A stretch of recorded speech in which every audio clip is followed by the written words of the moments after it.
বলার থাকে তো আমাকে বলতে পারো। তখন মেয়েটা বলে, ওগো খলিফাতুল মুসলিমিন ওমর,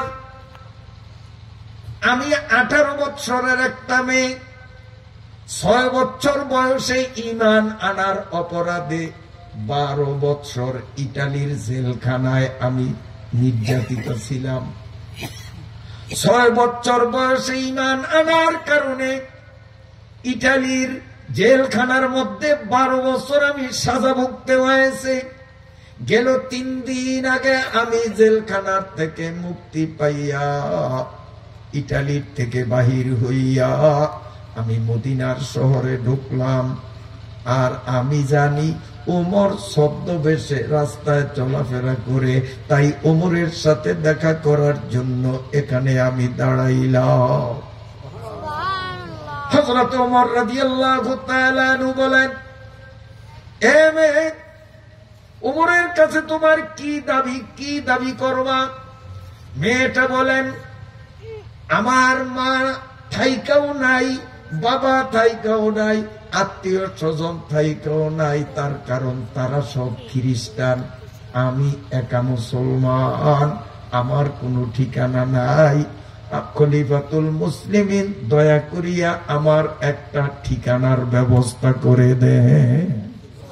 রাষ্ট্রীয়ভাবে আমাকে একটা নিরাপদ আশ্রয়স্থল আপনি দিবেন, এই একটা দাবি। হযরত ওমরে ফারুক রাদিয়াল্লাহু তাআলা আনহু সাথে সাথে বললেন, মাগো, আমি তোমাকে আশ্রয় দেব না, বরং আমি তোমাকে তোমার অধিকার ফিরিয়ে দেব। আমি তোমাকে শুধু আশ্রয় দেব না, তোমাকে তোমার অধিকার ফিরাইয়া দেব। মেয়েটা বললেন, আমার বাড়ি হলো ইটালি, ভিনদেশী মানুষ, আসলাম আপনার দেশে, আমার এই দেশের নাগরিকত্ব নাই, আপনার কাছে আমার আবার কিসের অধিকার? কি অধিকার আপনি আমাকে ফেরাইয়া দিবেন? হযরত ওমরে ফারুক রাদিয়াল্লাহু তাআলা আনহু বললেন, শোনো, তুমি অসহায় একটা মেয়ে যখন আমার দেশের নাগরিক হয়েছ, এই দেশের রাষ্ট্রপ্রধান হিসাবে সমস্ত প্রজাদের সুখে দুঃখে তাদের পাশে থাকা, এটা হলো আমার নৈতিক দায়িত্ব। এই দেশের প্রতিটি নাগরিক অধিকার রাখে আমার থেকে ভালো ব্যবহার পাওয়ার। অতএব তুমিও অধিকার রাখো আমার থেকে একটা ভালো ব্যবহার পাওয়ার। অতএব আমি তোমাকে প্রস্তাব করলাম, আমার যুবক ছেলে, নাম তার আব্দুল্লাহ, 30 পারা কোরআনের হাফেজ, 6 লক্ষ হাদিসের হাফেজ। আমার ছেলে আব্দুল্লাহ 30 পারা কোরআনের হাফেজ, 6 লক্ষ হাদিসের হাফেজ। ছেলেটা দেখতে শুনতে চেহারা স্বাস্থ্যের লাখের মধ্যে একটা। তুমি যদি রাজি হও, আমি তোমাকে আব্দুল্লাহর কাছে বিয়ে পড়িয়ে তোমাকে পুত্র বধূ বানিয়ে আমার ঘরে ঢুকাবো, তোমার অধিকার প্রতিষ্ঠা করব।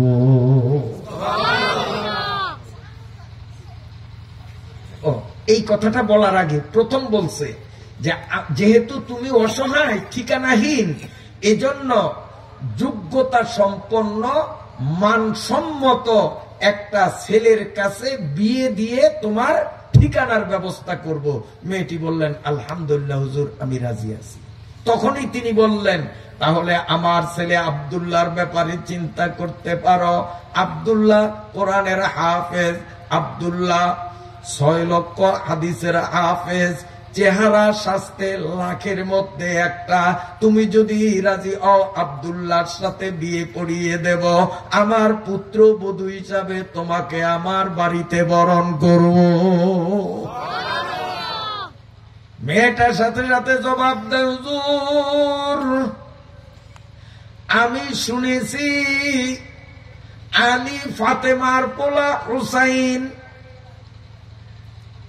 রসুলের পাক জবানে বলেছে তারা জান্নাতি যুবকদের সর্দার হবে।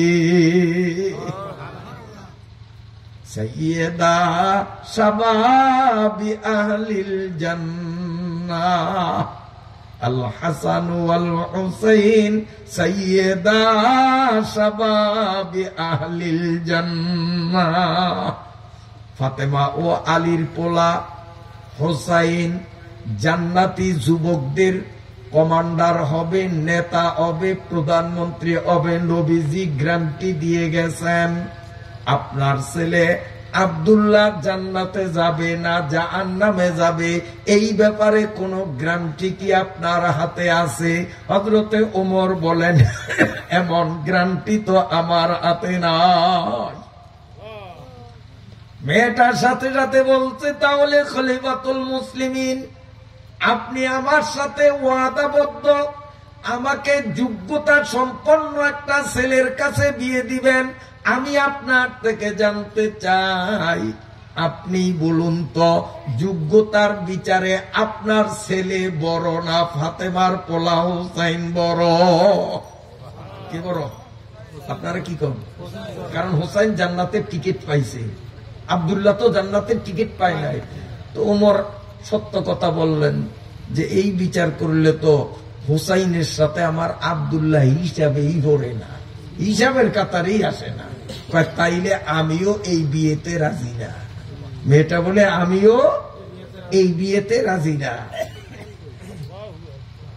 তবে তুমি আপাতত আমার আশ্রয়ে আমার বাড়িতে থাকো, আমি দেখি হুসাইনের কাছে তোমার প্রস্তাব নিয়ে যাই, কোনো একটা ব্যবস্থা করা যায় কিনা।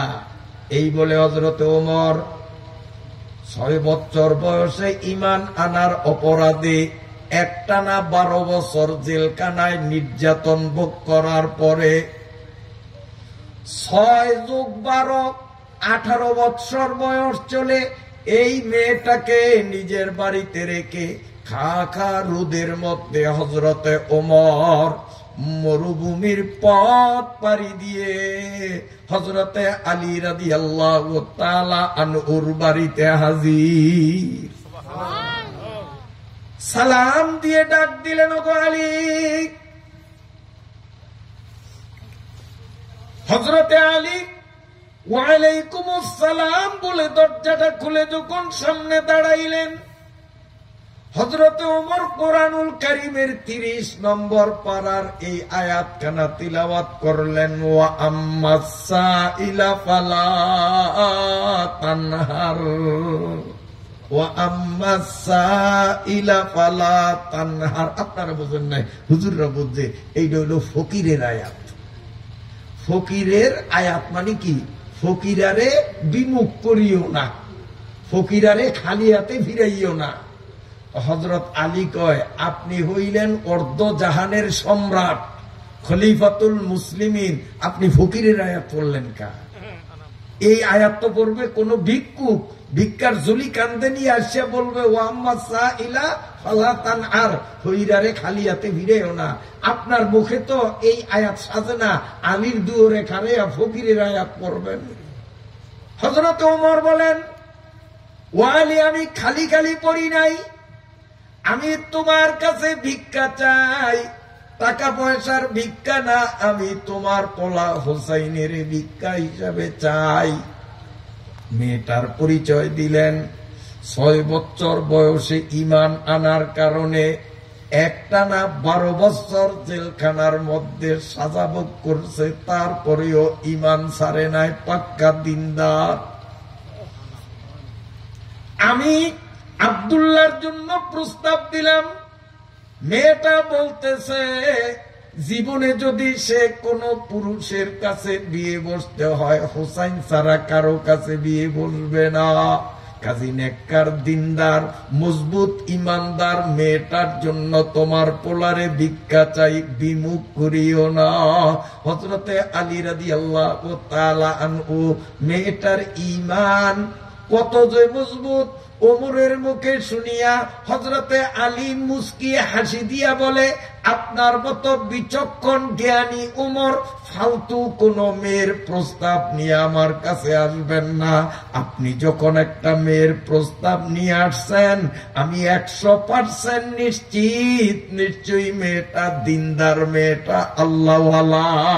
অতএব আপনার প্রস্তাবে আমি রাজি, আমার কোনো দ্বিমত নাই।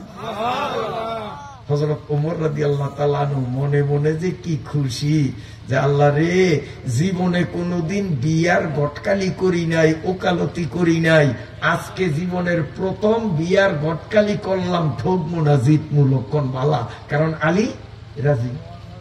ওমরে খুশি যে আমার গটকালি লাগবে। কষ্ট হয়নি আপনার? আল্লাহ আয়াত পড়ছি কোরআন শরীফের 15 নম্বরের 1 নম্বর আয়াত, 15 নম্বর পারার 1 নম্বর আয়াত, অল্পক্ষণের মধ্যেই আসতেছি। বন্ধুরা আমার, ইমানবর্ধক আলোচনা কাজে লাগবে। এবার হযরতে আলী আর ওমর দুজন যখন একমত হইয়া কোলাকুলি করে হাসতেছে, হোসাইন যুবক মানুষ ভিতর থেকে বাইর হইয়া সালাম দিয়া বলেন, আপনাদের যেইভাবে কোলাকুলি আর আনন্দ উপভোগ করতে দেখা যায়, মনে হয় বিয়া খলিফাতুল মুসলিমিন উমর আপনি করবেন, অথবা আমার বাবারে বিয়া করাইবেন। এত খুশি কে? বিয়া আপনারা করবেন? বিয়ে কি আপনারা করবেন? কে আলী তোর পুতে কি কয়? আমি যা কই ঠিকই কই, বিয়া আমার, আমার মতামত তো আগে, তারপরে হলো অন্যদের মতামত। কি বলেন? আপনারা কি করবেন?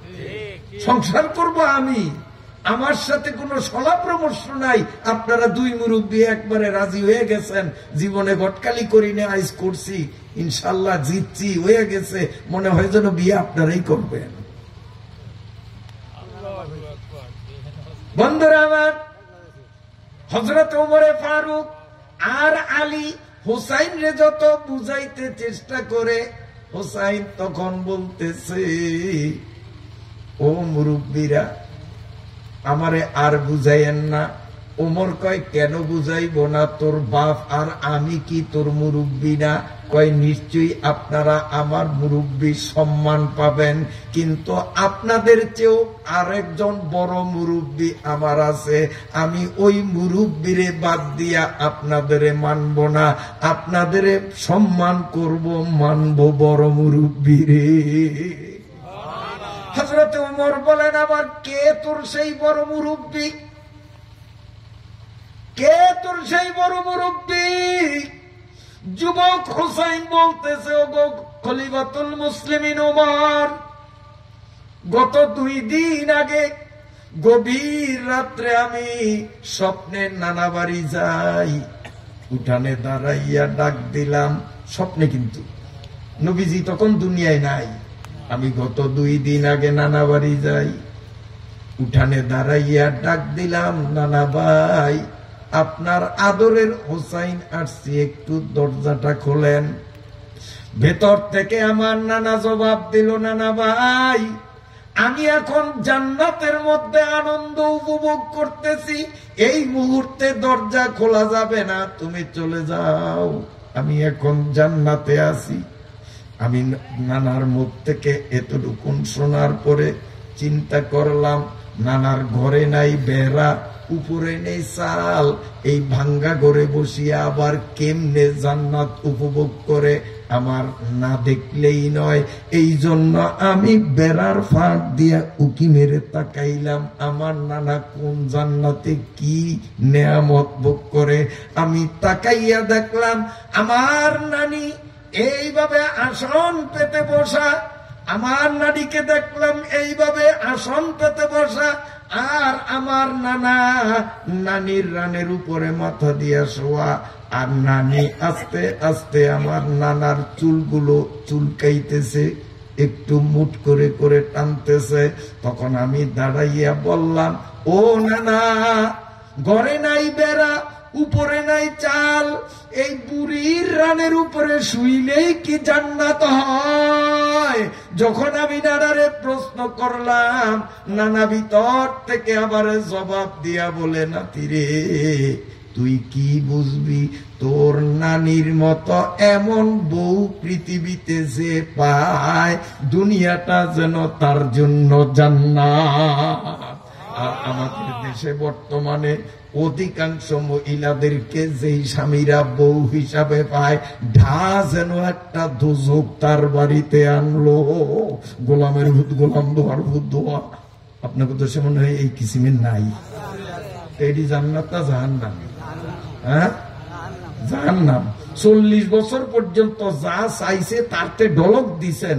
একদিন খালি পয়সা লিপস্টিক আনতো 20 টাকা দামের, আপনার মনে আসিল না? একটা লিপস্টিক না আনানোর কারণে 40 বছরের আপনার সব ভুলিয়া গিয়ে কয় গোলামের গোলামের সংসারে আসিয়া শান্তির সোফা জীবনে শুয়ে দেখলাম না। আছে না নাই? এটি জান্নাত না জাহান্নাম? এটি জান্নাত না জাহান্নাম? আমার নানা বলে, হোসাইন তোর নানির মতো বউ পৃথিবীতে যে পায় দুনিয়াটাই তার জন্য জান্নাত। সুবহানাল্লাহ। এতটুকুন দেখার পরে আমার ঘুম ভেঙে গেছে। তাই আমি মনে মনে সিদ্ধান্ত নিলাম, আমি জীবনে বিয়ে করব না।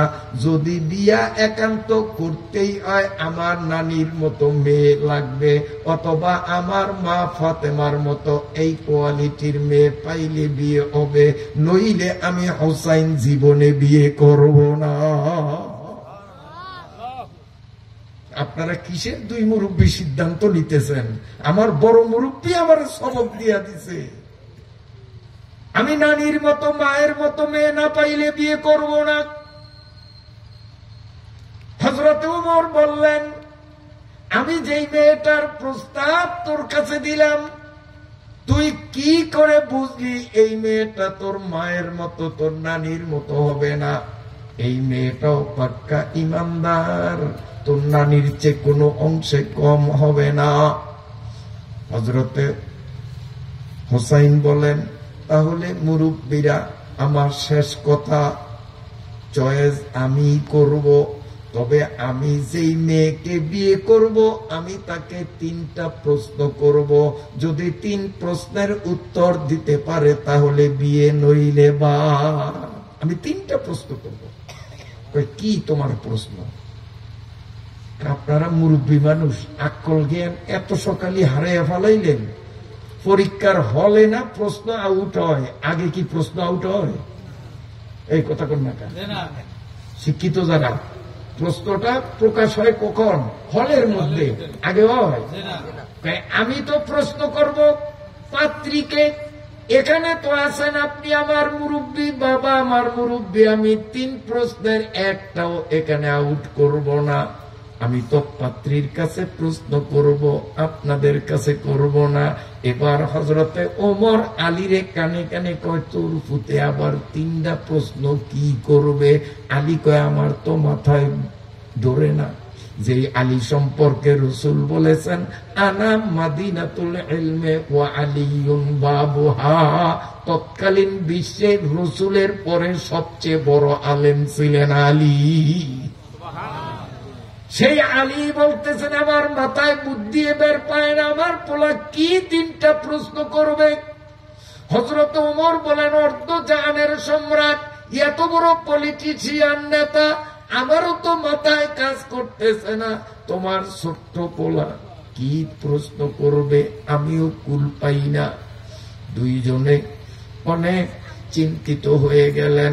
হযরতে ওমরের মুখটা অন্ধকার হয়ে গেল।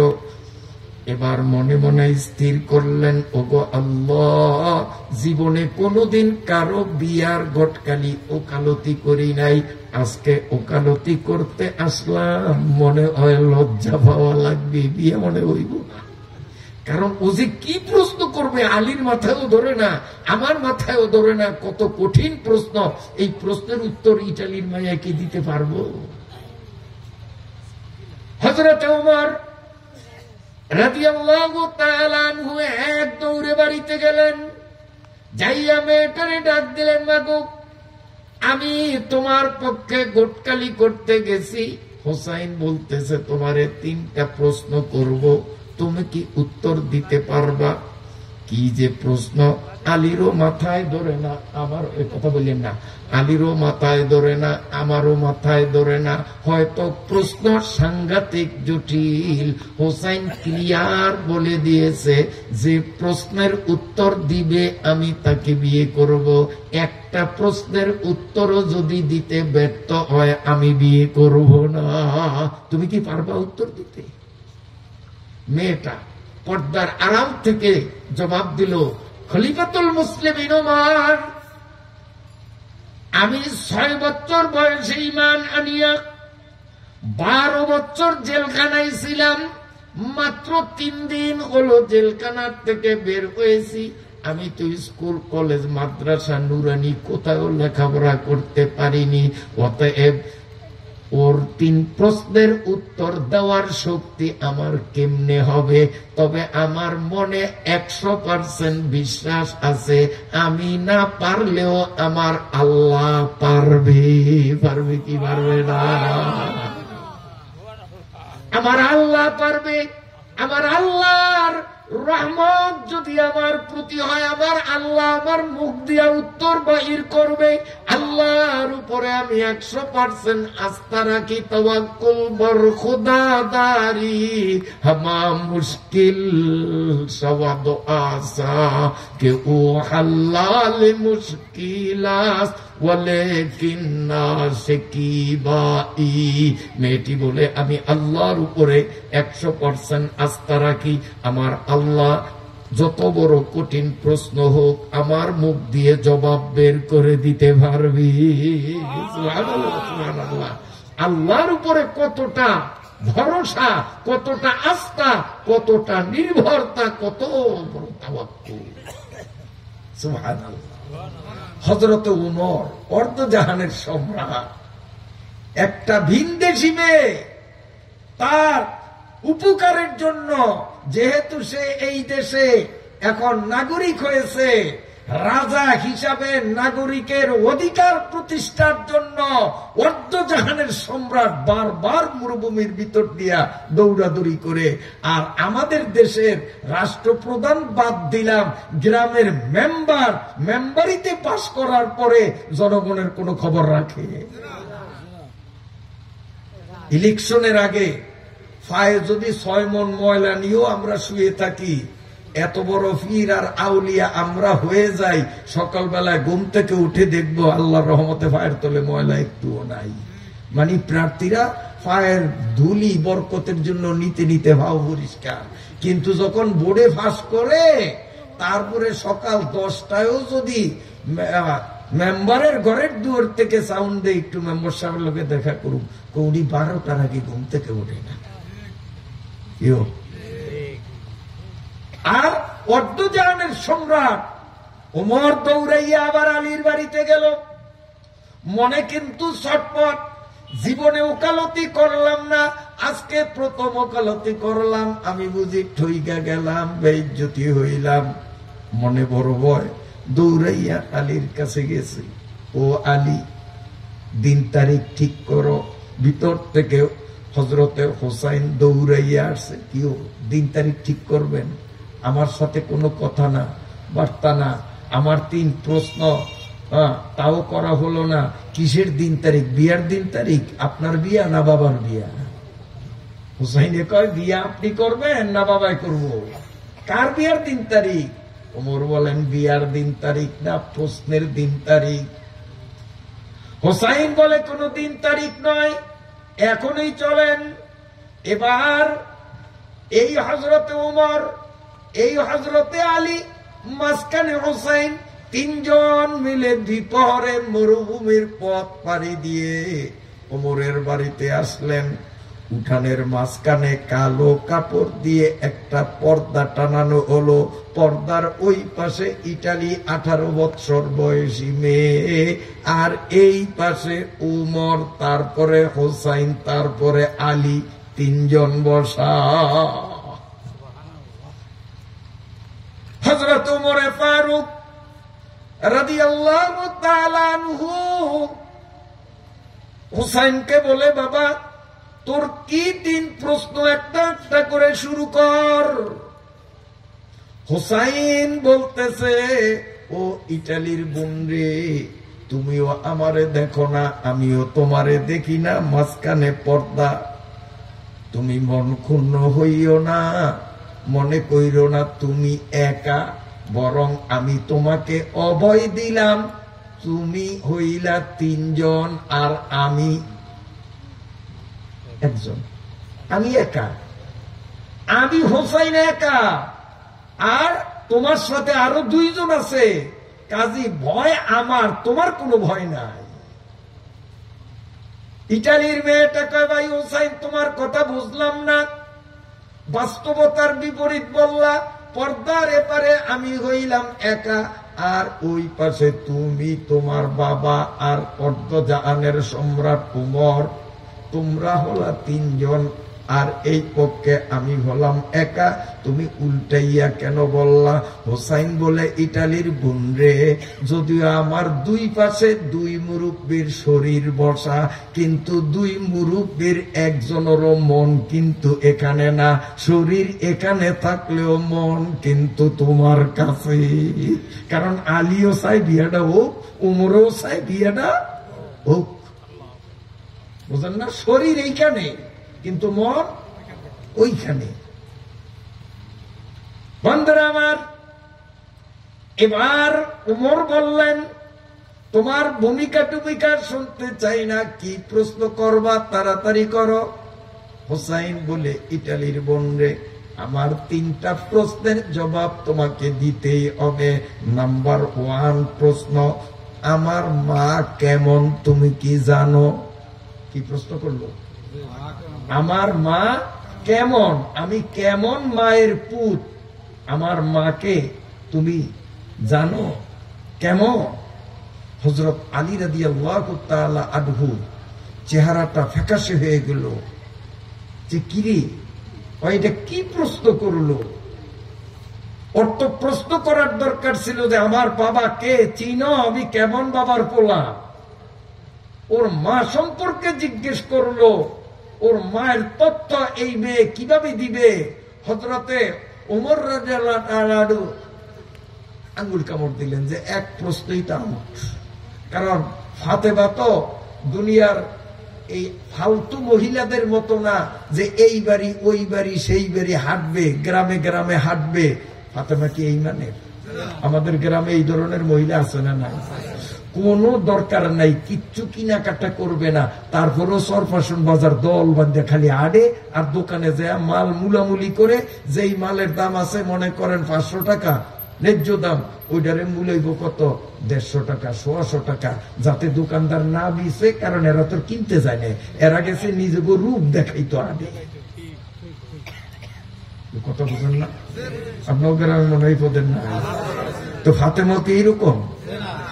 হযরত ওমর আঙ্গুল কামড় দিলেন, জিহ্বায় কামড় দিলেন, 1 প্রশ্নই তা উঠ।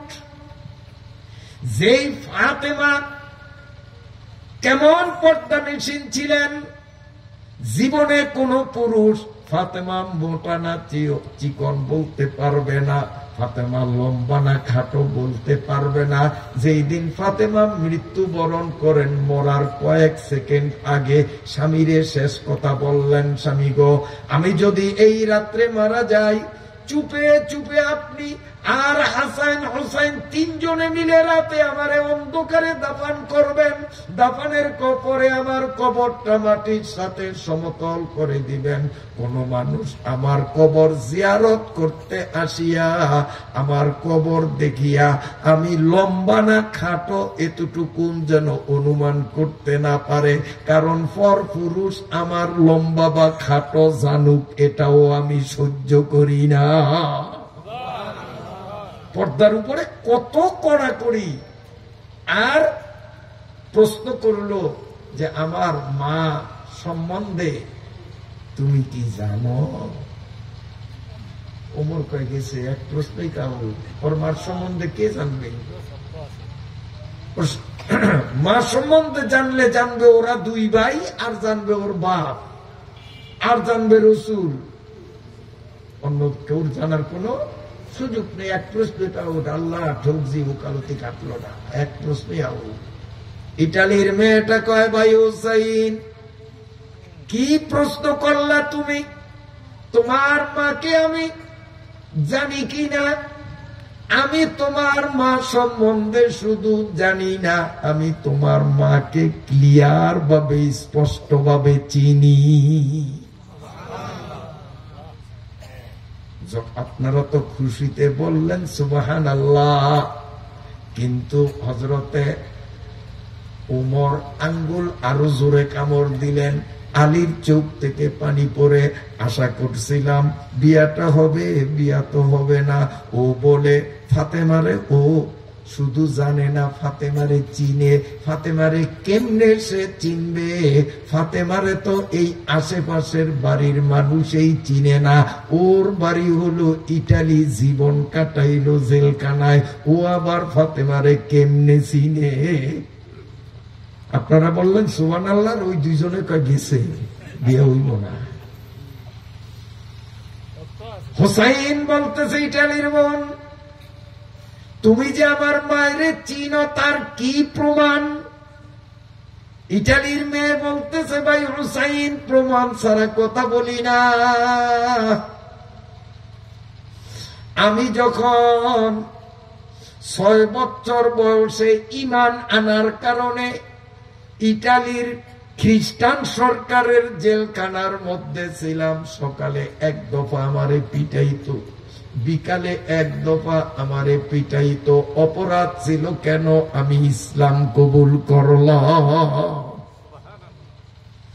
আমি ইসলামের পক্ষে কেন কথা বলি? এই অপরাধের কারণে আমারে সকালে এক দফা বিকালে এক দফা নির্যাতন করত, মারতে মারতে আমাকে অজ্ঞান করে ফেলতো। একদিনের ঘটনা, ওরা মারতে মারতে মারতে মারতে আমাকে যখন অচেতন বানাইয়া দিল, আমি 2 চোখের পানি সারিয়া আল্লাহর কাছে ফরিয়াদ করছি, বাবুদ গো, এই পৃথিবীতে আমাকে সান্ত্বনা দেওয়ার মতো বুঝি কেউ না। আমি 2 চোখের পানি সারিয়া যখন মালিকের কাছে ফরিয়াদ জানাইলাম, ইজা খালা ফিজ যালামে মুবতাইলা আজাবাহুল্লাহু সুম্মা লাব্বাহু সাআলতা আবদি ওয়া আনতা ফি কানাফি ওয়া কুল্লামা কুলতা কাদ সামি'নাহু। আল্লাহর বান্দা, আল্লাহর বান্দি দুআ উঠিয়ে যদি আল্লাহর কাছে চোখের পানি ছেড়ে ফরিয়াদ করে, আমার আল্লাহ বলেন, বান্দা তোর দোয়া কবুলে আমি দেরি করি না। এ ভাই হুসাইন, আমি যখন বলেছিলাম মালিক ঈমান আনার কারণে, ইসলামের পক্ষ নেওয়ার কারণে আজ জেলখানার মধ্যে আমাকে এইভাবে নির্যাতন করা হয়, আমারে সান্ত্বনা দেওয়ার মতো বুঝি কেউ নাই। আমি বলতে বলতে ঘুমিয়ে পড়লাম। ঘুমের ঘরে দেখলাম চাঁদের মতো ফুটফুটে অপরূপ সুন্দরী এক মহিলা আমার পাশে দাঁড়াইয়া গেল। আমি জিজ্ঞাসা করলাম, আপনি কি জান্নাতের পরী না বেহেশতের হুর? এত সুন্দরী কে আপনি? ওই মহিলা আমারে জবাব দিয়া বলে, ওই ইটালির মেয়ে, আল্লাহর কাছে তুই ফরিয়াদ করেছ, তোরে সান্ত্বনা দেওয়ার মতো বলে কেউ নাই, এই জন্য আল্লাহ রাব্বুল আলামিন মদিনার কবর থেকে আমাকে আত্মিক ভাবে রুহানি ভাবে তোর কাছে পাঠাইয়া দিছে। আমি হাসান হুসাইনের মা, শেরে খোদা আলীর স্ত্রী, রসুলের কলিজার টুকরা ফাতেমা। ভাই হুসাইন, আমি তোর মায়ের দিকে তাকাইয়া আমি দেখলাম তোর মায়ের বাম গালে একটা কালো তিল আছে, থুতনির নিচে একটা লাল দাগ আছে, আর চোখের এই যে ভুরু আমাদের আলাদা আলাদা, কিন্তু ফাতেমার 2 চোখের ভুরু ছিল জোড়া।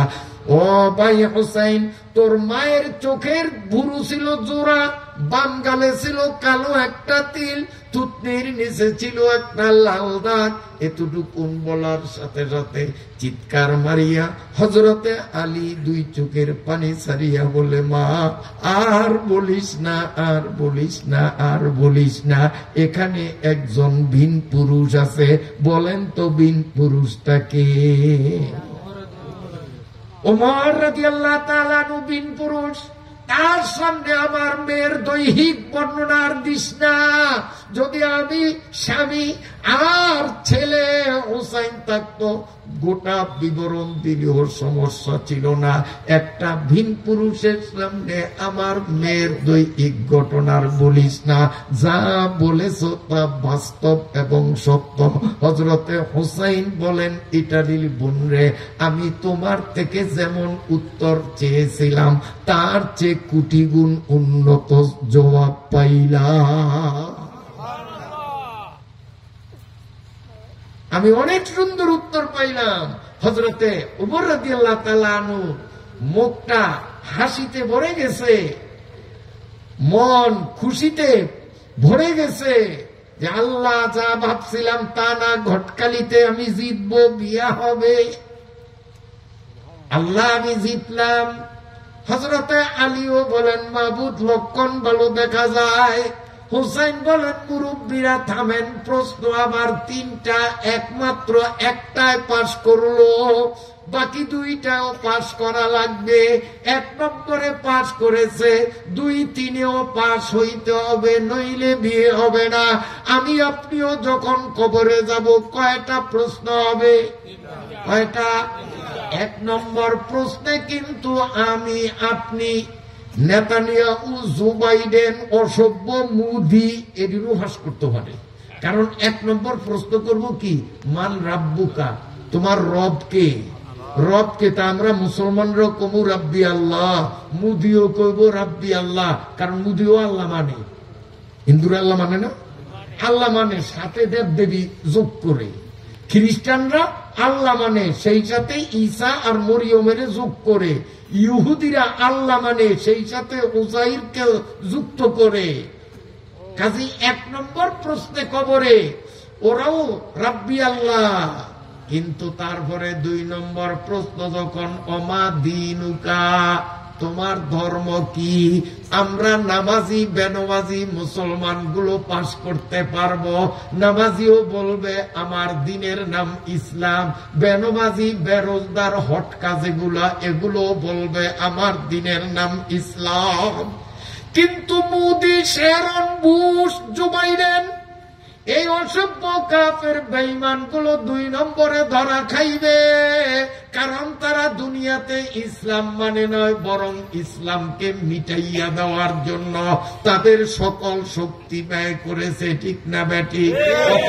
তারা 1 নম্বরে পাস করলেও 2 নম্বরে ধরা খাইয়া যাবে।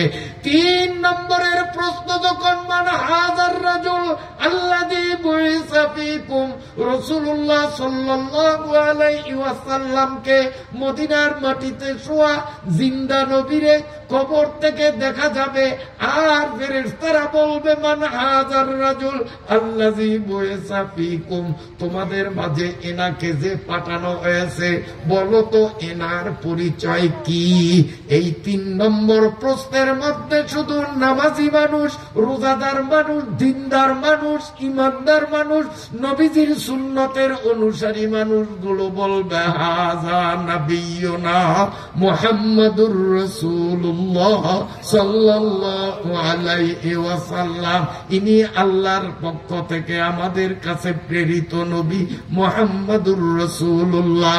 বেনমাজি, সুদখোর, ঘুষখোর, লম্পট, গুনাহগার, ফাসিক, ফুজ্জার মুসলমান হইয়াও এখানে তারা আটকে যাবে, নবীকে সেদিন তারা চিনবে না।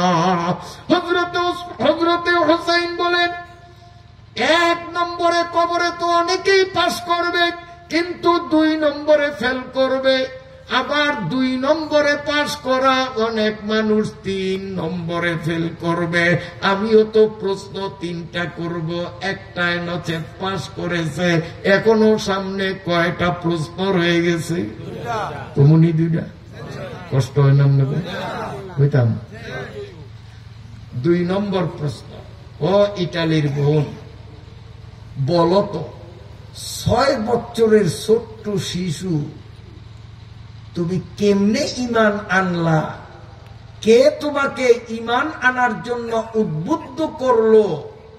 আর ঈমানের উপর অটল থাকতে গিয়ে 12 বছরের নির্যাতনকে সহ্য করেছো, তারপরেও ঈমান ছাড়লা না। 6 বছর বয়সে তুমি কেমনে ঈমান আনলা? এই প্রশ্ন করার পরেই হযরত ওমর রাদিয়াল্লাহু তাআলা হু হু করে কেঁদে দিলেন। তিনি বলেন, হায় রে, আমি ওমর কত বেয়াক্কেল। এই প্রশ্ন তো আমি না মেয়েটাকে করার দরকার ছিল। মেয়েটার পরিচয় যখন জানতে চাইলাম, আর মেয়েটা আমাকে পরিচয় দিল, আমার আত্মীয় স্বজন সব কাফের, সব খ্রিস্টান, কেবলমাত্র আমি 6 বছর বয়সে ঈমান আনিয়া জেলখানায় গেলাম। আমি উমরেরই তো উচিত ছিল জিজ্ঞাসা করা, 6 বছর বয়সে আবার ঈমান আনলা কেমনে? এই প্রশ্ন করার মেধা আমি উমরের মাথায় না থাকলেও ছোট্ট পোলা হযরতে হুসাইনের মাথায় কাজ করছে। কাজী সব সময় ছোটদেরকে তুচ্ছ করতে নাই, অবজ্ঞা করতে নাই। ছোটদের মাথায়ও এমন বুদ্ধি আছে যেই বুদ্ধি বড়দের মাথায়ও নাই। তার প্রমাণ গত 5 তারিখ মুরব্বীরা কত বড় দল কিচ্ছু করতে পারে নাই। ছোট্ট ছোট্ট পোলাপাইনে পৃথিবীর মধ্যে একটা ইতিহাস রচনা করছে। কেউ ঠিক না বেটি? আল্লাহ। হযরতে ওমর লজ্জিত হয়ে গেলেন হুসাইনের সামনে। হায় হায় হায় হায়, এই প্রশ্ন করার কথা আমার, আমি করলাম না। হুসাইন কত বড় বুদ্ধিমান। এবার ইটালির মেয়ে বলে, ভাই হুসাইন, জিজ্ঞাসা যখন করছো তাহলে শোনো, আমি জেনাতেনা ফ্যামিলির, অর্ডিনারি ফ্যামিলির মেয়ে না, আমি রাজবংশের মেয়ে। আমার দাদা বর্তমানে ইটালির রাষ্ট্রপ্রধান, রাষ্ট্রের প্রধানমন্ত্রী। আমার দাদা, দাদার পরেই আমার বাবা সেই প্রধানমন্ত্রীর চেয়ার পাবে। আমি জেনাতেনা ফ্যামিলির মেয়ে না। একদিন আমি পাকঘরের মধ্যে মায়ের কাছে ছিলাম, মা আমার জন্য খাবার প্রস্তুত করতেছিল। হঠাৎ দাদা এসে আমার হাত ধরে বলছে, দাদু ভাই, খেলা দেখবা? আমার দরবারে খেলা হবে। আমি 6 বছরের শিশু মানুষ, আর শিশুরা খেলার কথা শুনলে খাওয়ার কথা ভুইলা যায়। কথা ঠিক না বেটি? আমি দাদার হাত ধইরা বললাম, খাবো না, আমি দাদার সাথে খেলা দেখতে যাব। মা আমাকে খাওয়ার জন্য যত চাপ দিল, আমি মায়ের কথা রাখলাম না। দাদার হাত ধইরা দাদার চেম্বারে চলে গেলাম, অফিসে চলে গেলাম, খেলা দেখবো। দাদা বসলেন রাজ সিংহাসনে, তার বাম পাশে ছোট্ট একটা চেয়ার রাইখা আমারে ওখানে বসাইল। আমি বললাম, দাদা ভাই, তুমি আমারে খাওয়ার সামনের থেকে নিয়ে আসলা, খাইতেও পারলাম না, খেলা দেখাইবা। খেলা দেখতে আসলাম, কই খেলার কোনো আয়োজন তো দেখি না। তখন আমার দাদা বলছে, কি কিচ্ছু দেখো না? চোখ উঠাইয়া তাকাও। তখন আমি বললাম, কই খেলার তো কোনো আয়োজন দেখি না। আমি দেখি একটা মানুষের কালো কাপড় দিয়া একটা মানুষের চোখটারে বাঁধছে, 2 হাতের মধ্যে লোহার হ্যান্ডকাপ পরানো, 2 পায়ের মধ্যে বেড়ি পরানো। এর বাইরে তো আমি কিচ্ছু দেখি না। একটা মানুষের কালা কাপড় দিয়া চোখ বান্ধা, 2 হাতে লোহার কড়ি, 2 পায়ের মধ্যে লোহার বেড়ি। অমনি আমার দাদা বলছে, দাদু ভাই, তুমি এটারে মানুষ বলিও না, এটা মানুষ না, মানুষ না, এটা হলো মুসলমান। সবাই বলি নাউজুবিল্লাহ। হিন্দু, বৌদ্ধ, খ্রিস্টান, আমেরিকা, ইসরায়েল আর ইন্ডিয়া এই অমানুষগুলো মুসলমানদেরকে মানুষ মনে করে না, ঠিক কথা ঠিক না বেঠিক? যার কারণে এই ইসরায়েলের মানুষ রূপী পশুগুলো যদি আমাদের মুসলমানদেরকে মানুষ মনে করত, লেবানন আর ওই ফিলিস্তিনে নিরীহ নারী, শিশু, বৃদ্ধ, অসুস্থ মানুষগুলোরে বোমা মারিয়া উড়াইয়া দিত না। মুদির মতো পাপিষ্ট কল এই মানব জাতির কলঙ্ক নরাদন মুসলমানদের যদি মানুষ মনে করত, বাবরি মসজিদ ভাঙ্গিয়া ওইখানে মন্দির বানাইতো না। কথা ঠিক না বেটি? এই ইহুদি, খ্রিস্টান, হিন্দুরা মুসলমানদের মানুষ মনে করে না, কিন্তু মুসলমানের মাথার ঘিলু কোথায়? ও মুসলমান, তোমার কাছে তোমার ধর্ম ভালো লাগে না, তোমার কাছে তোমার ধর্মের কিতাব কোরআনের শিক্ষা ভালো লাগে না, তোমার কাছে তোমার ধর্মের পণ্ডিত আলেম ওলামা তালেবে ইলম ভালো লাগে না, তোমার কাছে হিন্দু বৌদ্ধ খ্রিস্টানদের রীতিনীতি ভালো লাগে। তুমি কোন ক্লাসের মুসলমান? নিজের বিবেক রেজি গাও। আল্লাহ তুকু যাও সুন্নতে আহমদ কুজা বা মোহাম্মদ কা বাসদনিস বত্তরা তাসির রাসূলা ওয়া আনতা তুযিরু হুব্বু হাযা আল উমরি ফিল ফিআল বাদি। কষ্ট হয়নি আপনার? এই যে 2-3 জন উঠছে দেখা যায়, তাইলে বয়ান শেষ। আপনাদের কষ্ট হয়? 3 জনে আমারে সংকেত দিচ্ছে যে হুজুর আর চলবে না, তাহলে এখন মুনাজাত, হাত উঠান সবাই, মুনাজাত না। কষ্ট দিয়ে আমি বয়ান শোনাবো না। মাশাআল্লাহ, 1 জন বসছে আর 2 জন জরুরতে যাইতেছে, আবার আসবে। আমি তো অপেক্ষায় আছি। আমি আয়াত পড়ছি কোরআন শরীফের 15 নম্বর পারার 1 নম্বর সূরা, বনি ইসরাইলের 1 নম্বর আয়াত পড়ছি, ভুলি নাই, কিন্তু এখনো শুরু করি নাই। কেন? যে কিছু মানুষ সর্বেশন বাজারে আছে, বাড়িতে আসতেছে, ওনারা ময়দানে আসুক। আর কিছু মানুষ রাত্রের খাবার খাইয়া খাতার তলে লেপের তলে শুইছে, লেপ আর খাতারে লাত্তি মাইরা মাহফিলে আসুক, তারপরে আমি তাফসীর শুরু করব। শুধু ওনাদের অপেক্ষায় আমি ভূমিকাটারে লম্বা করছি। যদি ওনারা আসিয়া ময়দানটা আরো আধা ঘন্টা আগে ভরিয়া দিতেন, তা আমি সূরা বনি ইসরাইলে আরো আধা ঘন্টা আগে ঢুকতাম। আমারে বিলম্ব করাইতেছেন শুধু ওনারা। আর যদি এর মধ্যে আপনারা মাঝে মধ্যে 1-2 জন ওঠেন, তাহলে আমি কিন্তু নাই, আস্তে শেয়ার সাইরা নাই না যাব। চলবে না? শেষ করব। হোসাইনে প্রশ্ন কয়টা করবে? এখন চলে কয় নম্বর? 2 নম্বর। তখন মেয়েটা জবাব দেয়, ও হোসেন ভাই, দাদারে বললাম, দাদা কই খেলার আয়োজন দেখি না। আমি দেখতেছি একটা মানুষের হাত পা লোহার শিকল দিয়া বাঁধা, কালো কাপড় দিয়া তার চোখ বাঁধা। দাদা আমারে ধমক দিয়া কয়, এইটারে মানুষ বলিস না, এটা মানুষ না, মানুষ না, এটা হলো মুসলমান। সবাই বলি নাউযুবিল্লাহ। অমুসলিমরা আমাদের মানুষ বলিয়া গণে না, আর আমরা মুসলমানরা অমুসলিমদের রীতিনীতিকে পছন্দ করি।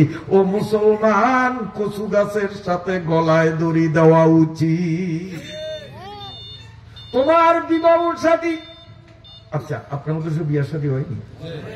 বক্স টক্স তলায় দিলে বাজায় না, গেট মেটও তো করে না, সেমরি করে তো গেটও খাড়া করায় না, টে উসুল করানোর জন্য।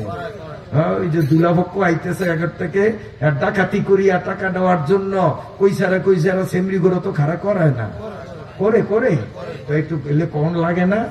আচ্ছা, বিয়া তো আমরাও করছি, আমিও করছি, কই আমার বিয়ে তো এরকম হয় নাই। এই যে হুজুররা এই মাঝরাত যারা পড়া, এই যে হুজুররা আমরা বিয়ে করেন নাই, ওনারা বিয়া করছে, আল্লাহ দিলে নায়নাত করে হইছে, বিয়া না করলে দাদা নানা কেমনে হইছে। কই আমাকেও বিয়ার দি বক্স বাজান লাগে নয়, গেইটও করান লাগে নয়, সেবরি করে খাড়া করাই হাতাহাতি ফাড়াফাড়ি গুতাগুতি করিয়া মেহমানদের পক্ষ থেকে ডাকাতি করিয়া টাকা দেওয়া, সেখানে মারামারি হই হাঙ্গাম। গত কয়দিন আগে আপনাকে হাসপাতাল নাকি এরকম এক ফাটিয়া ভরছে, আপনারা জানেন না? সর্বেশনের হাসপাতাল, এই দুলারে আমি দেখছি, আয় হায় রে, মাথায় ব্যান্ডেজ করা। বাসরও হয় না, বৌদ্ধারও যাইতারে না, ওই গেটের মধ্যে ধুলারও মাথা হাঁটাইছে, ঠ্যাং ভাঙছে, নাক ভাঙছে, হাত ভাঙছে। আপনার সর্বসর্বের ঘটনা, লজ্জার ব্যাপার, লজ্জার ব্যাপার। ও মুসলমান, আমরা হুজুররাও বিয়ে করেছি কেমনে? নবীর তরিকায়। আর আমাদের মুসলমান যুবক যুবতীদের বিবাহ শাদী হয় হিন্দু, বৌদ্ধ, খ্রিস্টানদের তরিকায়।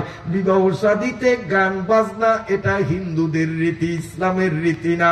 হিন্দুদের আচ্ছা বিয়া আপনার দুলা যেদিন আসবে, বর পক্ষ আসবে বউ তুলে নিতে, বউর বাপের বাড়ির সামনে গেট করিয়া টাকা নেওয়া, এইটা খ্রিস্টানদের থেকে আমদানি, মুসলমানদের থেকে আমদানি না। যেই খ্রিস্টান আর হিন্দুরা তোমারে আমারে মানুষ মনে করে না, তুমি আর আমি ওই হিন্দুদের রীতি পছন্দ করলাম। আসলে আমি মুসলমান কিনা নিজের বিবেকরে জিজ্ঞেস করো, ঠিক না বেটি?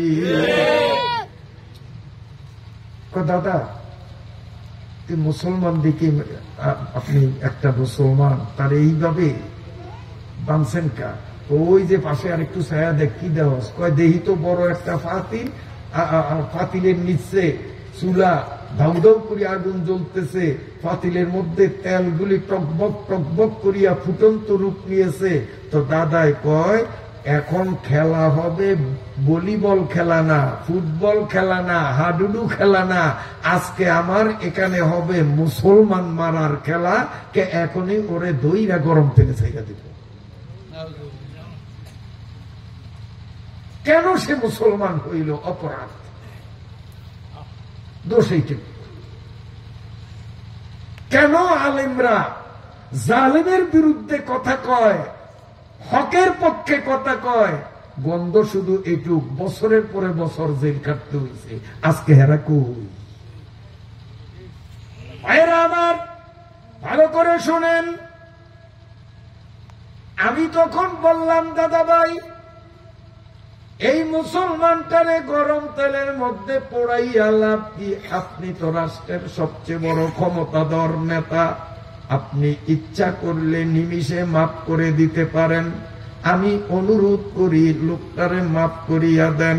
আমার দাদা আমারে বলছে, আমি ওরে এক্ষুনি মাফ করিয়া দিব যদি একটা শর্ত পালন করে। দাদা, কি শর্ত আমারে বলেন?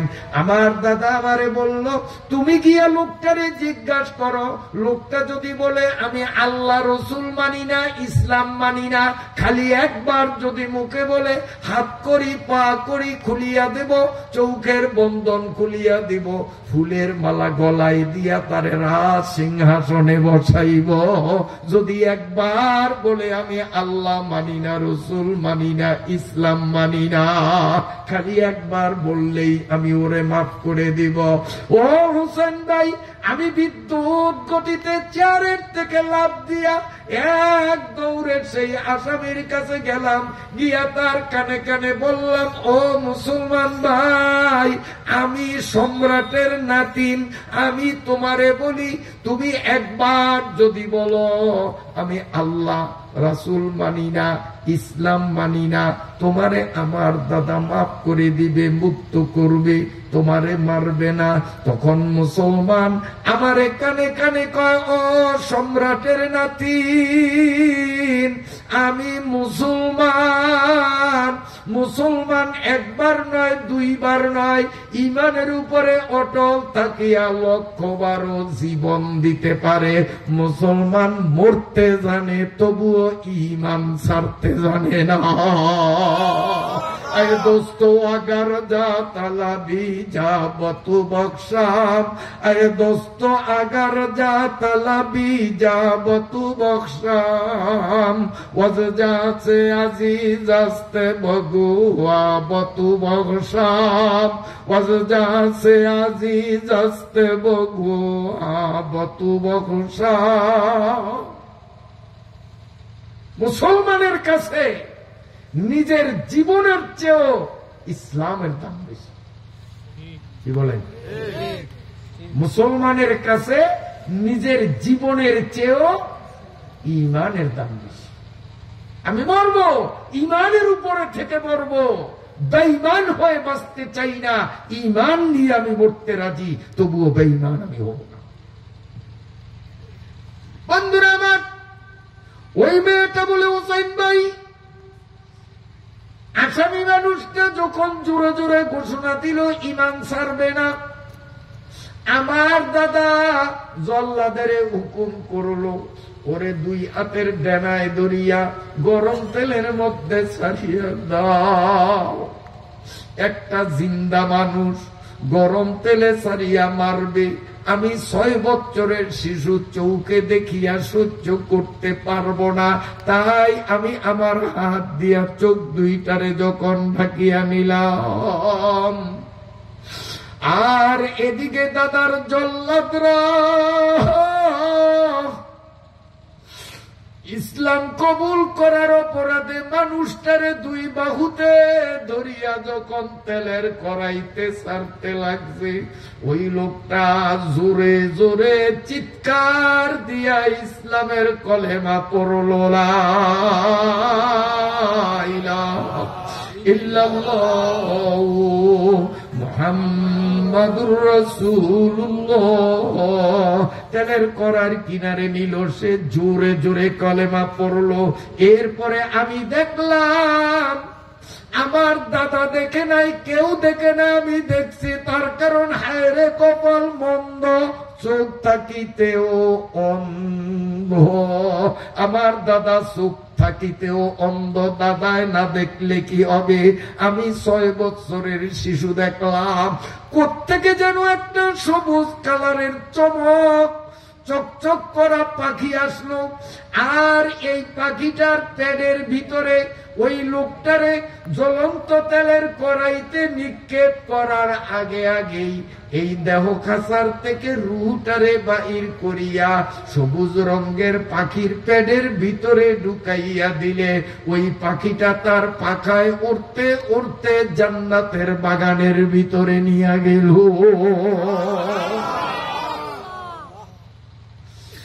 আল্লাহ,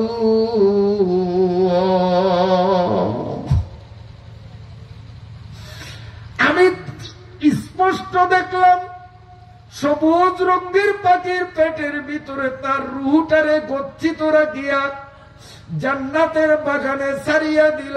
জান্নাতের বাগানের মধ্যে উঠতেছে আর ফল খাইতেছে। আমি এতটুকুন দেখাই দাদারে ধাক্কা দিয়া বললাম, দাদা তুমি কপাল পোড়া, চোখ থাকিতেও অন্ধ, তুমি না দেখলেও আমি কিন্তু দেখছি।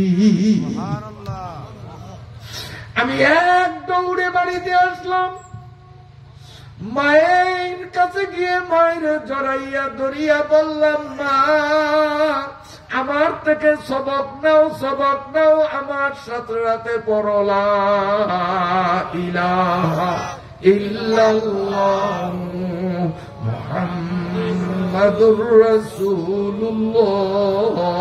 জোরে লা ইলাহা ইল্লাল্লাহ মুহাম্মাদুর রাসূলুল্লাহ। আমি যখন মায়ের এইভাবে কলেমার দাওয়াত দিলাম, মা আমার মুখ চাপিয়া ধরছে, এই তুই কি করছ? তুই ছোট্ট মানুষ, মুসলমানদের কলেমা পড়স, তোর বাবায় তোর দাদায় যদি জানে তোরে ফাঁসি দিবে, তোরে মারবে, হত্যা করবে।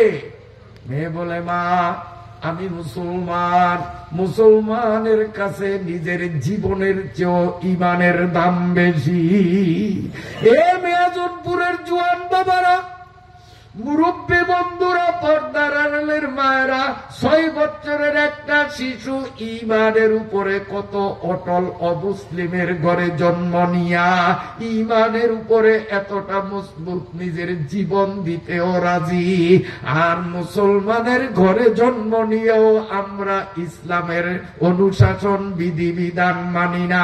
এর চেয়ে লজ্জা পৃথিবীতে হয় না। আমি বললাম, মা আমি মুসলমান, আমি এক আল্লাহতে বিশ্বাসী, আল্লাহর কুদরত দেখেছি। মা যদি বাঁচতে চাও কলেমা পড়ো। কয় তোরে তো মাইরা পালাইবে, আমারে মারুক কাটুক যাই করুক, মুসলমান কোনদিন মরে না। ওয়ালা তাকুলু, কোরআনের আয়াত, ওয়ালা তাকুলু লিমান ইউকতালু ফি সাবিলিল্লাহি আমওয়াত বাল আহইয়াউম ওয়ালাকিন লা তাশউরুন। কষ্ট হয় আপনাদের?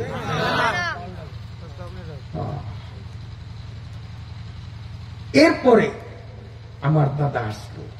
আমি দাদাকে বললাম, ও দাদা কাল বিলম্ব করিও না, কলেমা পড়ো, দাওয়াত দিলাম। বাবাই ঘরে আসলো, বাবারে দাওয়াত দিলাম। আমার দাদা, আমার বাবা, আমার মা তিনজনে মিলিয়া সাথে সাথে জেল দারোগারে খবর দিয়া আমার হাতে হ্যান্ডকাপ করাইয়া ঈমান আনার অপরাধে আমারে জেলখানায় ঢুকাইয়া 12 বছর যাবৎ কাল সকালে একবার মারত, বিকালে একবার মারত।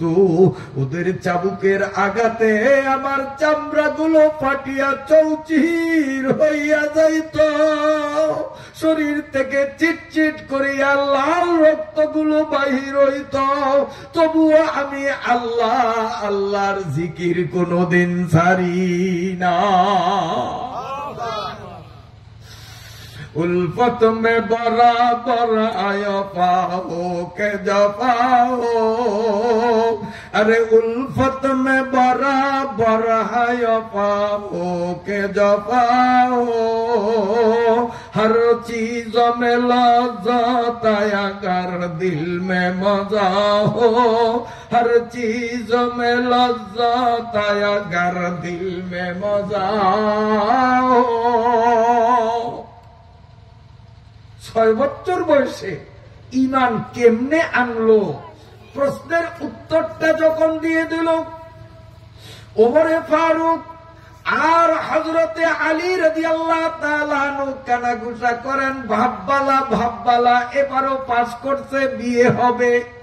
হযরতে হুসাইন রাদিয়াল্লাহু তাআলা আনহু বলেন, হে মুরব্বিরা ডিস্টার্ব করবেন না, আমি আগেই বলেছি আমার প্রশ্ন হবে 3টা, 3 প্রশ্নের উত্তর দিতে পারলে আমি বিয়ে করব, নইলে না।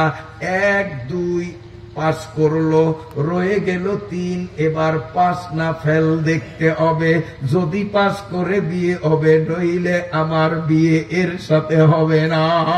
হযরতে ওমর রাদিয়াল্লাহু তাআলা আনহুর মুখটা খাটো হয়ে গেল, হযরতে আলী কাররামাল্লাহু ওয়াজহুর মুখটাও মলিন হইয়া গেল। আল্লাহ, ইজ্জত বেইজ্জতের প্রশ্ন, পুতের কাছে আমি বাবা বুঝি হেরে যাব।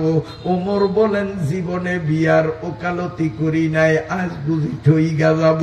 2 মুরব্বির শরীর এখানেও থাকলে মন কিন্তু আরেক জায়গায়। ইতিপূর্বে আমাদের দেশেও কিছু মানুষ যারা আমাদের দেশে বড় বড় ক্ষমতার চেয়ারে বসছে, এদের শরীরটা বাংলাদেশে থাকলেও মনটা কিন্তু ছিল ভারতে। শরীর ছিল এখানে, মন ছিল ওইখানে। ঠিক আলী আর ওমর যদিও হুসাইনের 2 পাশে, কিন্তু মন কোথায়? মন মেয়েটার দ্বারে। আল্লাহ বিয়াটা হয়, আল্লাহ বিয়াটা হয়, আল্লাহ মেয়েটা যেন 3 নম্বর প্রশ্নের উত্তরও দিতে পারে। প্রশ্ন কয়টা? কয়টা হবে? গেল কয়টা? আর আছে একটা। এবারের জন্য এটা বাদ থাক, শীত বাড়িয়া গেছে, আপনারা কষ্ট। এটা আগামী বছর কি কন? তো আবার যে আয়াত করছি মনে নাই আপনাকে? আয়াত করছিলাম কোন সূরার মনে আছে? সূরায়ে বনি ইসরাইল। এটা আপাতত থইলাম কমু ইনশাআল্লাহ, তবে ওখানতে একটু না কইলে কেমন হয়, অল্প একটু বলি যে হবে হবে ইনশাআল্লাহ হবে। এটা রাইখা দিলাম, এটা কমু কোন সময়?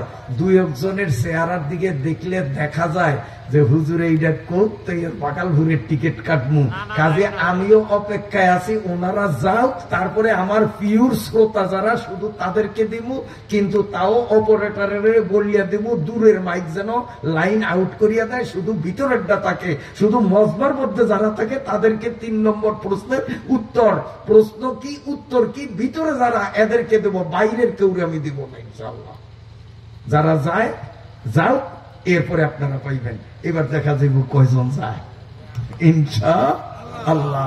এটা জিকির করেন লা ইলাহা ইল্লাল্লাহ, জোরে লা ইলাহা ইল্লাল্লাহ, লা ইলাহা ইল্লাল্লাহ, লা ইলাহা ইল্লাল্লাহ, লা ইলাহা ইল্লাল্লাহ মুহাম্মাদুর রাসূলুল্লাহ।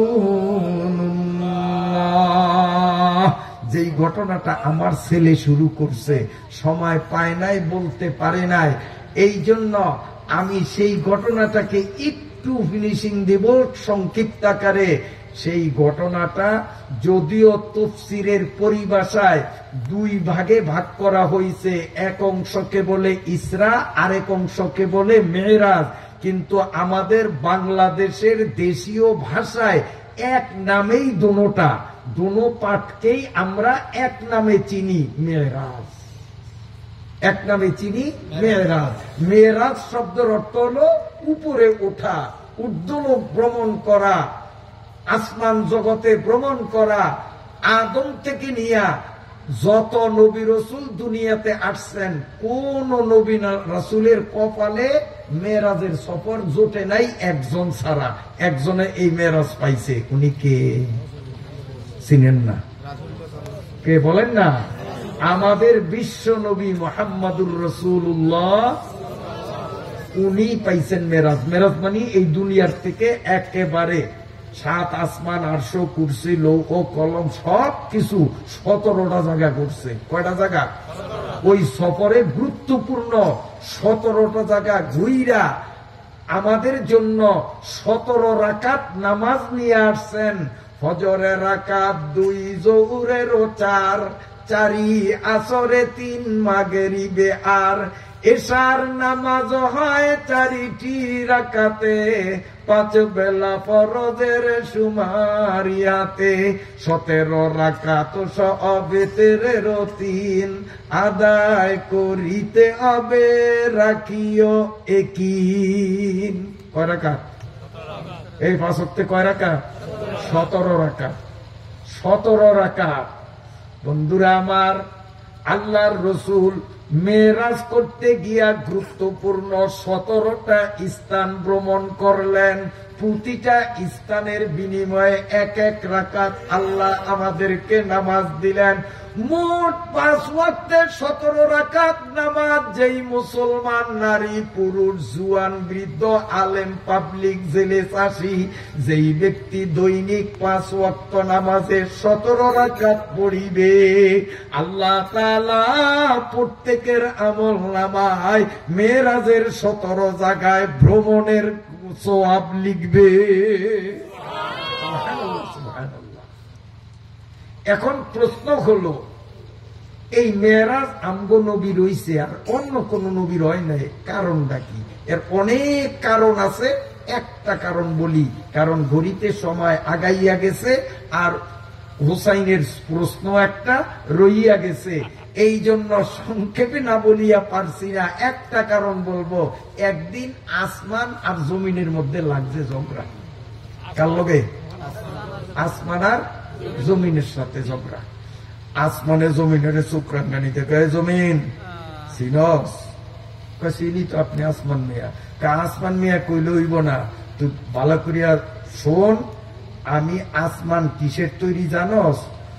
স্বর্ণ, রূপা, হীরা, কাঞ্চন, পান্না, চুন্নি, মণি, মুক্তা, এগুলি দিয়া বানাইছে আমারে, আমি খুব দামি। তোরে বানাইছে বালিয়া, মাটি আর পানি, যার কোনো দাম নাই, মূল্য নাই, বেদামা। আর আমি থাকি তোর থেকে কত উপরে, তুই তাকস আমার থেকে কত নিচ্ছে, আবার আমার মধ্যে থাকে নিষ্পাপ ফেরেশতারা। এইখানে কোন পিস্তল বাহিনী, মুস্তান বাহিনী, পকেট মাইর, গুন্ডা ফান্ডা, উগ্রপন্থী এতাতি আসেনি? এতাতি আছে আসমানে? আছে আছে আছে আছে আসমানে আছে? নাই। এতাতি না, হাতাহাতি। এটি উগ্র।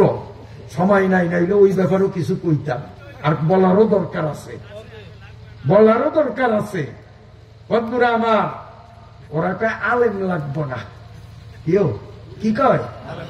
আলেম লাগবো না কইলে কথা ধাক্কা কোনানো লাগে কইতে পারেন, মানে রসুল লাগবো না। কারণ রসুল আলেম না মূর্খ? আমাদের নবী মোহাম্মদুর রাসূলুল্লাহ আলেম না মূর্খ? আদম থেকে নিয়ে আমাদের নবী পর্যন্ত যত নবী রসুল দুনিয়াতে আসছে এরা আলেম না মূর্খ? এই যে এরা কয় আলেম লাগে না, মানে কোন নবী লাগে না। নবী যা কইছে তা আমরা মানবো না, আমগো আমিরে যা কইছে তাই আমরা মানবো। ইমান আসেনি এদিনের? এদিনের ইমান আসেনি? একজনের পূজা করে, নবী রসুল কি বলছে তার ধার ধারে না, আমগো আমিরে কি কইছে এইটাই যথেষ্ট। জ্ঞানীর জন্য ইঙ্গিত যথেষ্ট, ওদের ধারে কাছেও যাবেন না। ওরা আসতে চাইলে আপনাদের সাথে ভিড়তে চাইলেও পাত্তা দিবেন না, যতক্ষণ না তারা এই বদ আকীদার থেকে তওবা না করবে। বন্ধুরা আমার, আসমান জমিন রে কয় তোর মধ্যে গুন্ডা পান্ডা বদমাইশ আছে, আমার কাছে কোন কাফের বেঈমান গুন্ডা পান্ডা নাই। এরে জমিন আরো ক্লিয়ার করি, তোর মধ্যে মরা গরু, মরা মহিষ, মরা ছাগল আছে না নাই? গুয়ের বিরাট বিরাট কারি, পায়খানার গোডাউন জমিন আছে না নাই? আছে। আমি আসমানের মধ্যে পায়খানার গোডাউন নাই। মরা গরু কেউ আসমানে ফালায় না, আমরা ফালাইছি নির্দিষ্ট। ছাগল মরছে আর আসমানে ফালাইছে? আমার মধ্যে কোন নোংরামি বলতে কিচ্ছু না। সর্বদিক থেকে আমি তোর থেকে অনেক অনেক অনেক অনেক অনেক গুণ মহৎ, বুজুর্গ, সম্মানিত, দামি। অতএব কোন সময় আমার সাথে বেয়াদবি করবি না, আমার ইজ্জত দিয়া চলবি। আমার তুলনায় তুই তো হিসাবের মধ্যে আইস না। জমিনে কয় আসমান মিয়া আপনি এতক্ষণ কইছেন আমি শুনছি, এখন আমি দুই চারটা কথা কইলে আপনি একটু শুনবেন না? তুই আর কবি কি, আছেই কি? আমি যা কইছি মিছা কথা কইছি? তোর মধ্যে গুয়ের কারি নাই, তোর মধ্যে মরা গরু নাই, তোর মধ্যে এই সেই নাই, গুন্ডা ফান্ডা নাই। কোনটা অস্বীকার করবি? কি কবি ক, তোর কর আছে কি? আসমান মিয়া আপনি হীরা কাঞ্চন পান্না চুন্নি মণি মুক্তা সোনা রূপা ফেরেশতা একবারে বালা যা সব পাইছেন, আমি মানছি সব পাইছেন। আমি কিচ্ছু পাই নাই। আমি নোংরামি পাইছি, গুন্ডা পান্ডা পাইছি, আবু জেহেলেরে পাইছি, আবু লাহাবেরে পাইছি, ওই অসভ্য ফাজি মানব জাতির কলঙ্ক নেতানিয়াহুরে পাইছি, অসভ্য মুদিরে পাইছি। এইরকম ফাজি ফুজি যা পাইছি আপনি কন এটি সব ঠিক, কিন্তু আপনি জানিয়া রাখেন আমি একখান জিনিস পাইছি আমনে পান নাই। আমি একখান জিনিস পাইছি, আমার আর কোনো পাওয়ার চাহিদা নাই। আপনি সেই একখান জিনিস পান নাই, যা পাইছেন এটার কোনো মূল্য নাই। বুঝেন না আপনারা? দুলা গেছে হৌর বাড়ি, তোষক জাজিম বিদেশি বিছা চাদর, তারপর ওর বাপ দাদা 14 গোষ্ঠী যে খাওয়ান সোয়ে দেহে নয়, স্বপ্নে দেহে নয়, সেই খাওয়ানো দিছে। কিন্তু রাত হয়ে গেছে, মুয়াজ্জিনে আজান দেয়, এখনো বাসর করে নেওয়ার কোন লক্ষণ নাই। কন্ত নতুন দুলার কাছে তোষকের মূল্য আছে, ফল ফ্রুটের মূল্য আছে? হ্যাঁ, জমিনকে আমি একখান জিনিস পাইছি, আসলাম তুমি পাও নাই। ওই একখান জিনিস পাওয়ার কারণে আমি তোমার থেকে লক্ষ গুণ দামি, আমার কাছে তোমার কোনো মূল্য নাই। যখনই কথা বলল আসমান দুকে দুকে কাঁদতেছে। আমার আল্লাহ সব কিছু জানে বোঝে, তারপরেও কয় আসমান তুই কান্দোস কা? কয় মাবুদ কেন কান্দি আপনি তো জানেন। কয় তারপরেও তোর মুখে শুনবো।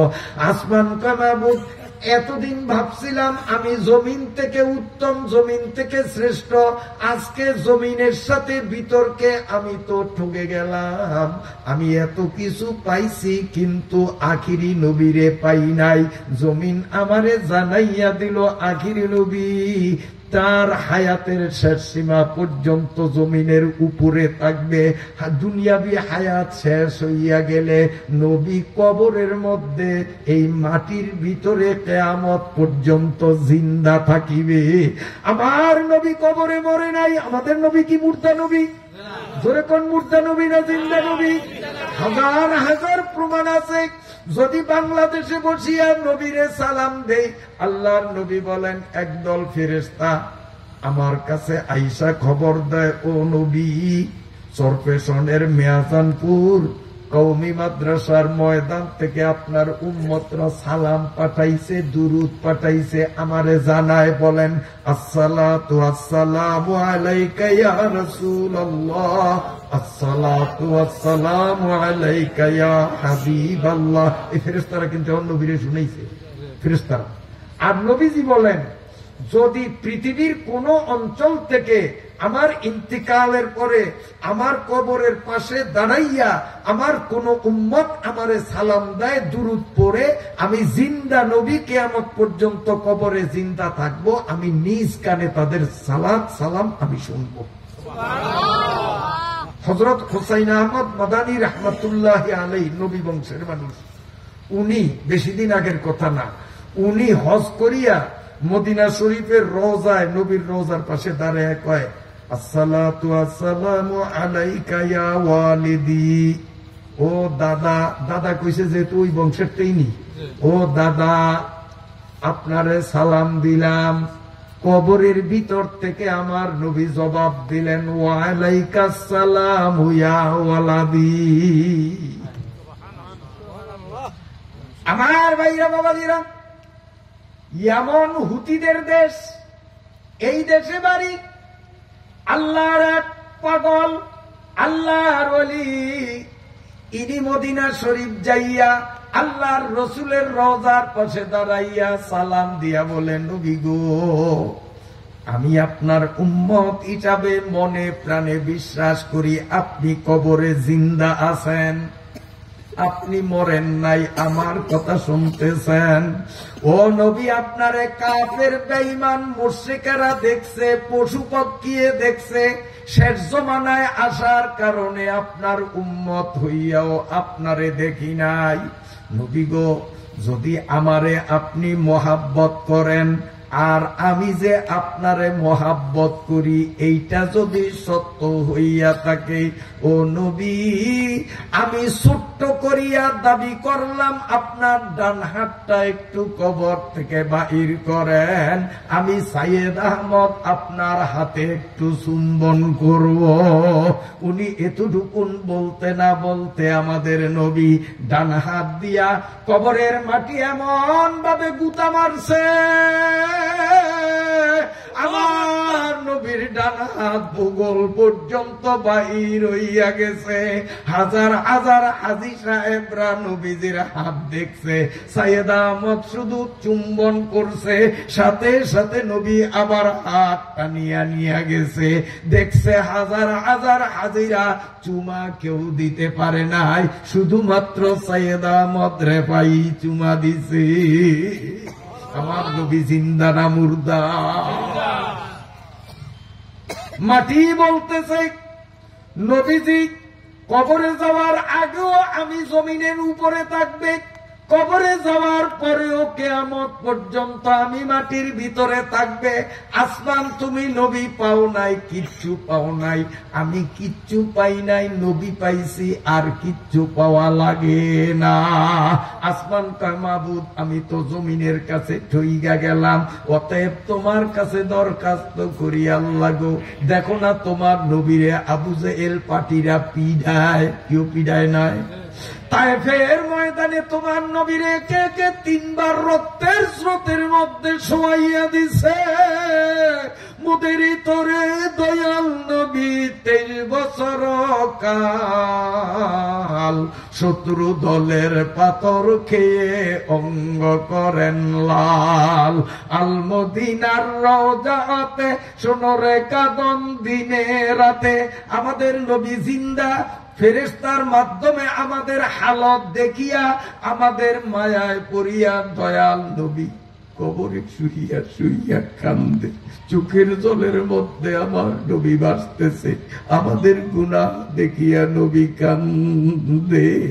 তাই আল মদিনার রওজা হতে শুনুরে কাঁদন দিনে রাতে, উম্মত আমার ইসলাম ছেড়ে হচ্ছে না ফরমান, বাংলাদেশের মুসলমান গেল রে ইসলামের মান, যদি যাই ইসলামের মান কেমনে তোরা মুসলমান, ভুল তোদের উম্মতের দাবি, ভুল তোদের ঈমান।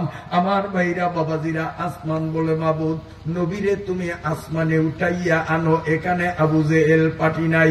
আল্লাহ বলেন মা ইউবাদদিলুল কাউলু লাদাইয়া, আমার ফয়সালা আমার নবী জমিনে থাকবে, আমার ফয়সালা উল্টাইব না। এবার আসমান কাঁদতেছে, আল্লাহ বলেন ফয়সালা জানাইয়া দিলাম, তারপরেও কেন কান্দ? আসমান কয় মাবুদ তোমার ফয়সালার বিরোধিতা করি না, তুমি নবীরে জমিনে রাখিয়াই যদি খুশি থাকো, থাকো আপত্তি নাই, তবে তোমার কাছে দাবি করি একদিনের জন্য হইল, অল্প কিছু সময়ের জন্য হইল নবীরে একটু আমি আসমানের উপরে আনো। তোমার নবী আমার পিঠে একটা পাড়া দিলে নবীর পায়ের ধুলি নিয়া আমি মনের দুঃখ গুছাবো। ঘর কদম রঞ্জা কুনি তু জানবে কাশানায় মা, রসকে ফের দাও সওয়াদ আজ কদমত খানায় মা। ওগো আল্লাহ, তোমার নবী যদি আমি আসমানের পিঠে একবার পাড়া দেয়, নবীর পায়ের ধুলি পাইয়া আমি আসমান জান্নাতের থেকে দামি হইয়া যাব। নবীরে আসমানে চিনল, নবীরে জমিনে চিনল, বনের হরিণী চিনল, হিংস্র সাপ নবীরে চিনল, গাছগাছালি চিনল, কপাল পরা উম্মত আমরা নবীরে চিনলাম না। তুকু যাও সুন্নতে আহমদ কুজা বা মোহাম্মদ কাবা শুধুনি ইসমতুরা। আল্লাহ বলেন আসমান কান্দিস না, কান্দিস না, তোর দোয়া কবুল করলাম, কারণ আমি আল্লাহর কাছে আমার কোন মাখলুক যদি কান্দিয়া দোয়া করে, আমি আল্লাহ দোয়া ব্যর্থ করি না। এরে আসমান তোর দোয়া কবুল হইয়া গেছে। বর্তমানে চন্দ্র মাসের হিসাবে রজব মাস চলে, এই রজবের চাঁদের 27 তারিখ রাত্রে আল্লাহর নবী তার চাচাতো বোন উম্মে হানির ঘরে এশার নামাজের পরে রাতের দাওয়াত খাইয়া আল্লাহর নবী ঘুমাইয়া গেছে। এদিকে আল্লাহ রাব্বুল আলামিন জিব্রাইলের উপরে হুকুম জারি করে দিলেন, হুয়া হুকমে জিব্রিল কোয়ু সে তাব, হুয়া হুকমে জিব্রিল কোয়ু সে তাব, বোরাকে জান্নাত से लेकर इंतखाब, सजा उसको जवारू से ताब पा और उसको खानाए काबा लेके जा। সুবহানাল্লাহ, সুবহানাল্লাহ। আল্লাহ রাব্বুল আলামিন জিব্রাইলকে হুকুম দিলেন, জিব্রাইল আসমানের কান্না আর সহ্য করতে পারি না, আজকে রজবের 27তম রজনী, আসমানের মন খুশি করা লাগবে, বেহেশতের একটা বোরাকে সাজাইয়া গুজাইয়া কাবাগরের সামনে নিয়ে যাও, ওই বোরাকে চড়াইয়া আমার নবীরে মিনাল মসজিদিল হারামি ইলাল মসজিদিল আকসা, মক্কার কাবাগর থেকে ফিলিস্তিনের বাইতুল মুকাদ্দাস পর্যন্ত আনিয়া আবার বাইতুল মুকাদ্দাস থেকে সরাসরি উপরের দিকে নিয়ে আসো। আমি আসমানের কান্না আর সহ্য করতে পারি না। আল্লাহ বলেন লিনুরিয়াহু মিন আয়াতিনা ইন্নাহু হুয়াস সামিউল বাসীর। এখানে আল্লাহ একটা প্রশ্নের জবাব দিলেন। এই আমার দিকে চান, আমার দিকে চান, যাইব এই